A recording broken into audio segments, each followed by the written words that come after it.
Hey everybody, it's Katie, welcome back. I wanted to share today three, what I'm calling like memory keepers, three books of different sorts that help you kind of preserve and keep memories to keep for yourself or to reflect on later or to share with your kids, share with other family members, whatever.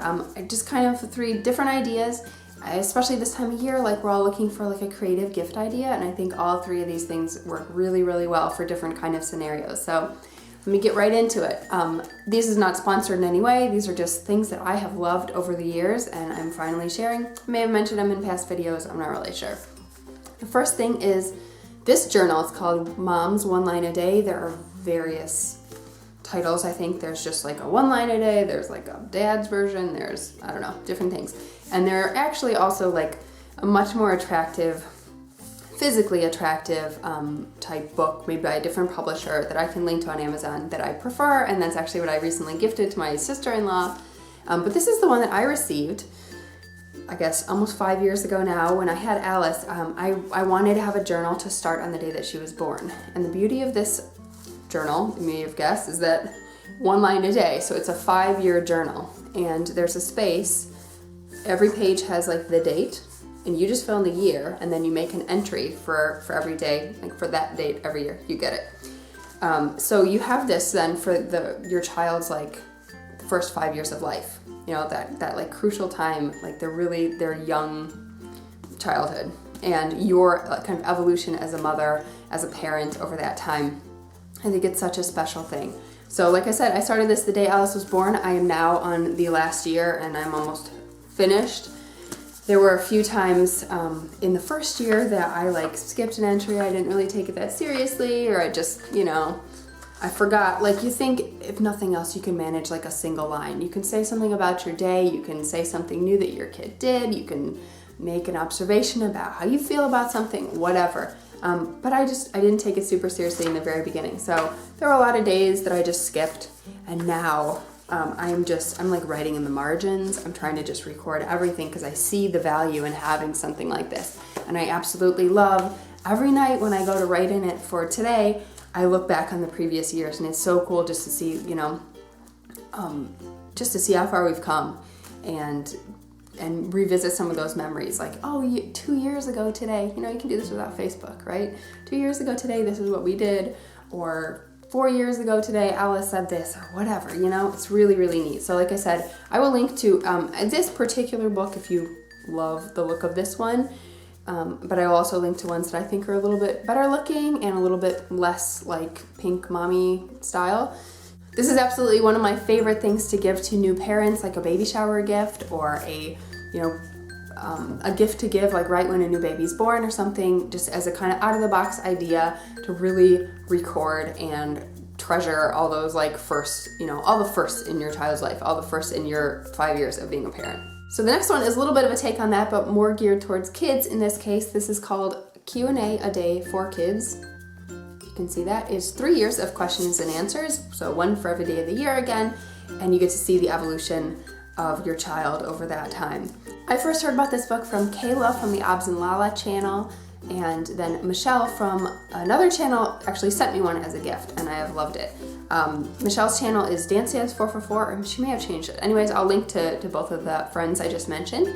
But I started this with Alice when I believe she turned 3, and it was just a little bit of a struggle for her. Like, she just didn't have the focus, or she couldn't, some of the questions were a little bit over her head. I'd say like elementary school would be like the perfect target age. So I started this at 3 with Alice. It didn't really work, so we stopped.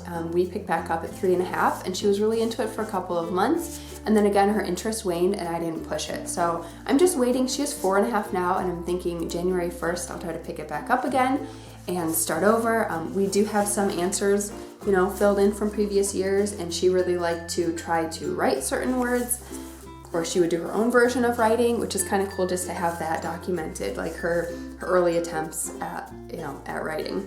Some of the questions are a little bit more thought-provoking and conversation starting than others. Some are pretty simple. A few of my favorite answers from Alice when I think she was about 3.5 were, if you buried a treasure chest, what would be in it? She says lunch. The question is, when do you feel peaceful and calm? She says, when I help someone else calm down.